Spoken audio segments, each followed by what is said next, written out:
Hi, welcome. In this video, I'm going to be doing a socialization exercise with Coco and using Polly as my helper dog. Now, this exercise is intended to fade me into the picture, into the relational picture at a higher level.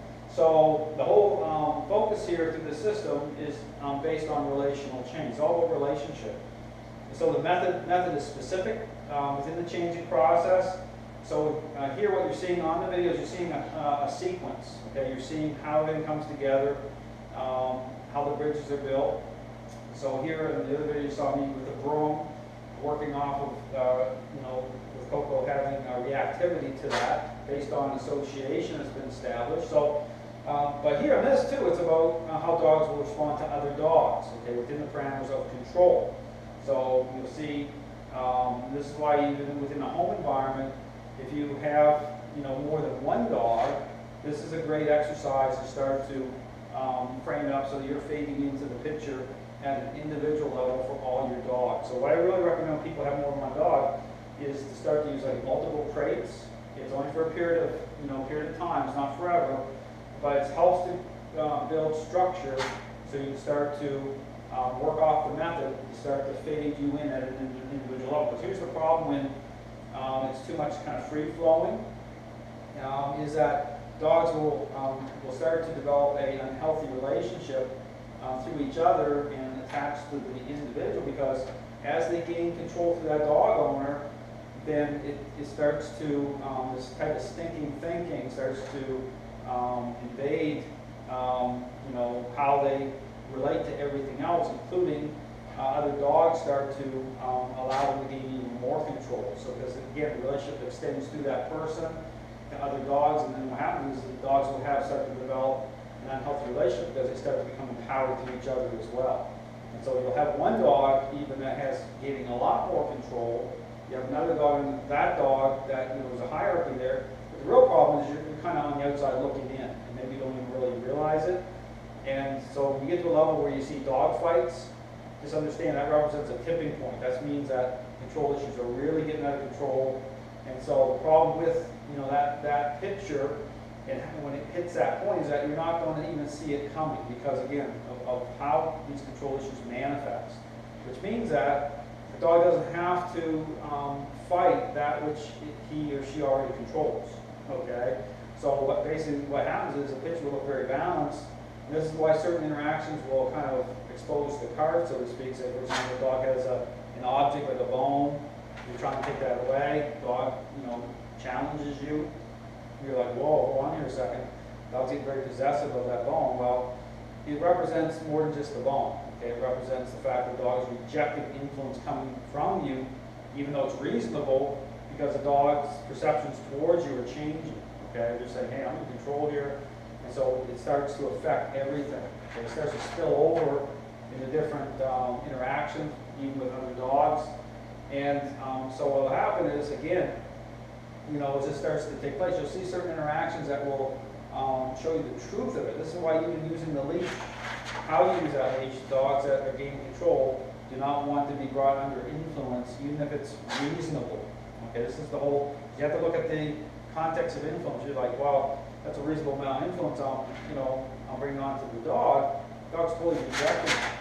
Okay, the dog's really going to high challenge. Okay, or the crate.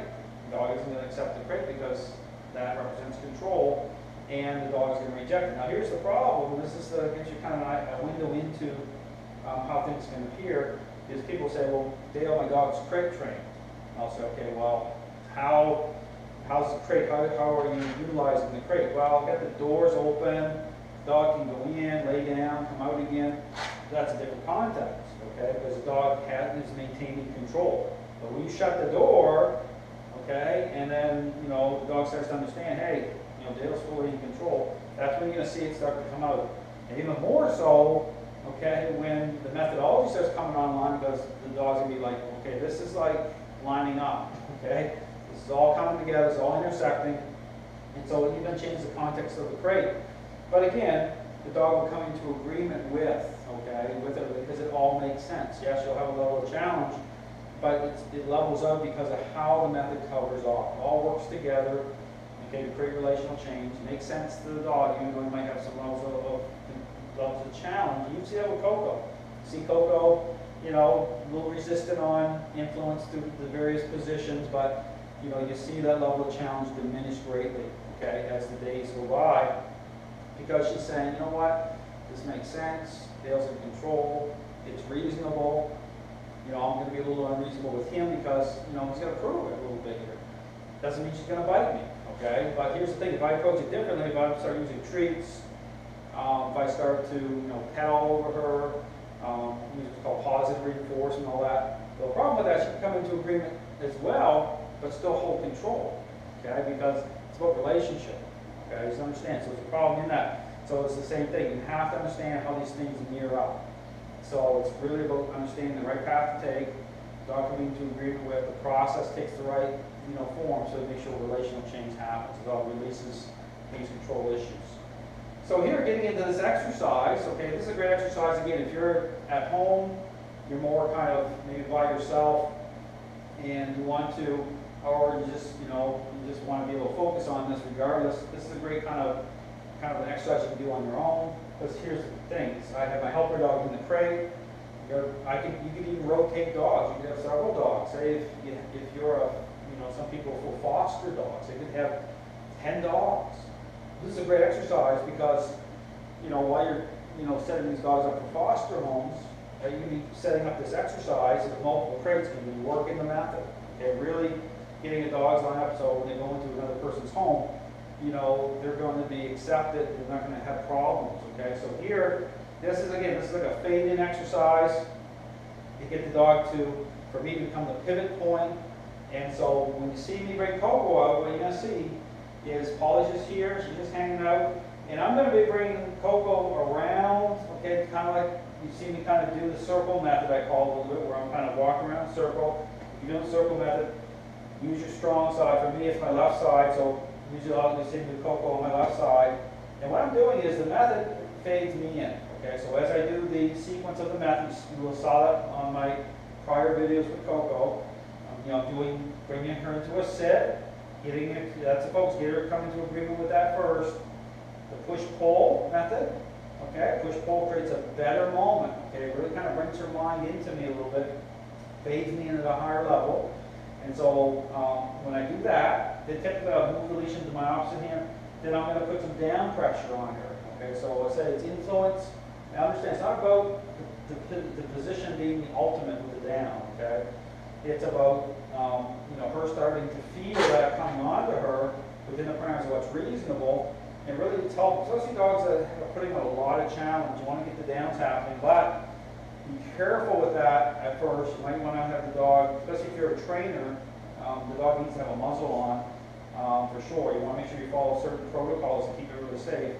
And so the down pressure, because the down pressure could put, you know, cause the dog to go into a really high challenge, especially if you're doing it too soon. So sometimes I do the downs after, say, 2 or 3 days of script building, or bringing the methods, integrity of the method, and then, you know, the dog's going to be more accepting, going to come into agreement with the down position. So that's a great position to use. So here you're going to see me doing it with Coco, because she's ready for it. And so here what I'm going to be doing is, you're going to see me bringing her around the crate, but not directly straight on. Okay, you want to line this up so you're working off an offset angle when you do this, because you want to kind of like I said, you know, I reference kind of the hand on a clock turning. And so when I'm coming out with Coco, initially when I come out to the training area with her, you know, right away I'm going to kind of move her to the, you know, offset angle and then move her into a down position. So I want to open the picture up a little bit so I can see how her mind is trying to invest, she's trying to turn around. I need her to come into agreement with just focusing the other way. Okay, I don't want her looking at Polly, because here's the thing of seeing how what the method's doing is, you know, when I have her facing the other direction, she's really trying to get her head around, that's like, I'm fading out. Okay, she's intentionally trying to kind of blow by me, so to speak, to say, hey, I want to meet Polly on my terms, I want to be in control. And what the method is saying, the language method is speaking is, no, you know, it's coming through me. But her acceptance of that, the level of her challenging that, really kind of gives you a good take on where you're at. But of course, during the initial, especially the initial 1 or 2 minutes, you're going to have higher challenge. The dog will come into more agreement with it. But as relational change starts taking hold, when you come out, what you'll see is the dog is really just starting to really come into agreement with it really fast. And that's a sign that I can begin to turn around, have Polly out of the crate, begin to work both dogs. And you'll see that happening on my videos, working it so that they're touching. But again, the picture of me in the middle, okay, on the pivot point. So again, when I'm doing this, like you see me moving, opposite angle, you want to come up and put her into a down position. When you do this, you want to kind of move at first ahead of the crate a little bit. Don't have it so that Coco's head's right here, say, and she can flash, turn around like that. What you do is move the dog up at first away from the crate a little bit, and put her, put your dog a little bit further ahead, doing the down position at first. They create a little bit of a gap there, a little bit of some clearance, so to speak, okay? And then, follow John, she don't care. And then start to move in closer, and then you start to go more direct on, okay? So again, it's just about line this up. You'll see me do it. So again, just the context of this exercise. And when you do it for a few minutes. Get some good moments going on. Look at it as a specific exercise. And again, you can rotate the dogs through this exercise. But again, be aware that if you're doing it, you want to try to get your helper dog that is in more of a follower state. You don't want these dogs like putting up control issues.